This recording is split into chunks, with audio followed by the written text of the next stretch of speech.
So flat surfaces are major clutter magnets. If you have a look at some of the most beautiful curated homes on Pinterest, on Instagram and in magazines, you will notice that the flat surfaces in those homes are intentional.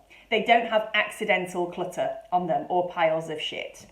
So we're not aiming for minimalism here. I'm not aiming for you to just completely have absolutely nothing on all of your flat surfaces. Although sometimes just before you put things back, there's something really delicious about a really beautifully clear flat surface, like it's empty, there's something full of possibility about it.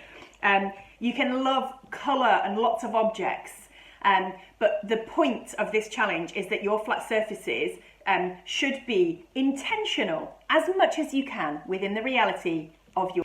So, the quick win for today is to clear off one small flat surface.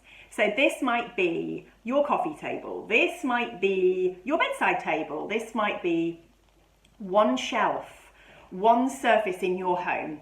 I want you to follow the CCSA rule. So clear it off, clean it, sort it, and arrange it.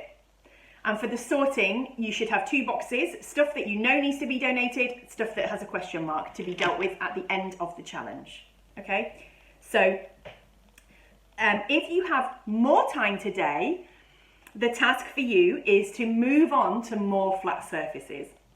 So if you've started in, for example, your lounge, then maybe tackle a flat surface in your lounge, just to slightly minimise the chaos. There will be mess and chaos in the middle of this, okay? That's natural.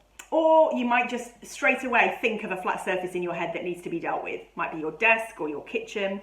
Clear it off, clean it, sort it, and then arrange it.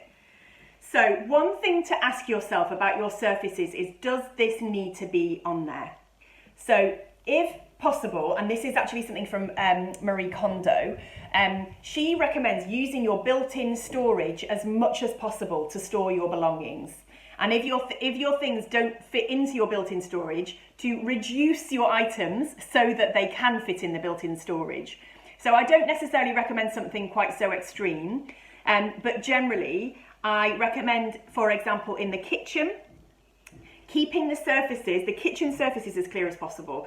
So if you've got appliances on your kitchen surface that you don't use daily, then could it be put in a cupboard? If you do use it daily, could it still be put in a cupboard and it's just something that you bring out on a tray when you're using it? On your desk, what have you got on your desk at the moment, and does it need to be there? Would your desk feel clearer if actually you put your stationery and pens in a little filing cabinet next to your desk or in the drawer? Similarly in your hall table, like what have you got on your hall table? Could things go away? Could you create some shoe storage so that things aren't just in a big pile?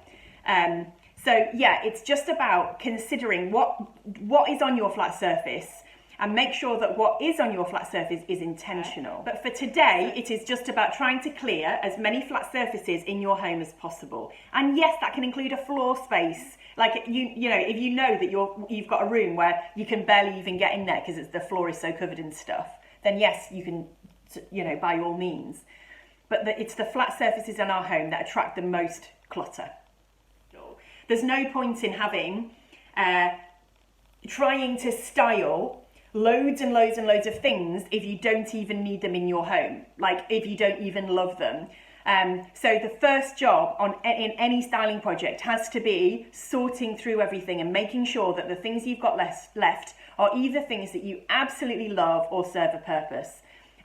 If not, could someone else benefit from them? Could you fix something? Could you change the location of it maybe? But just be quite ruthless in that questioning process.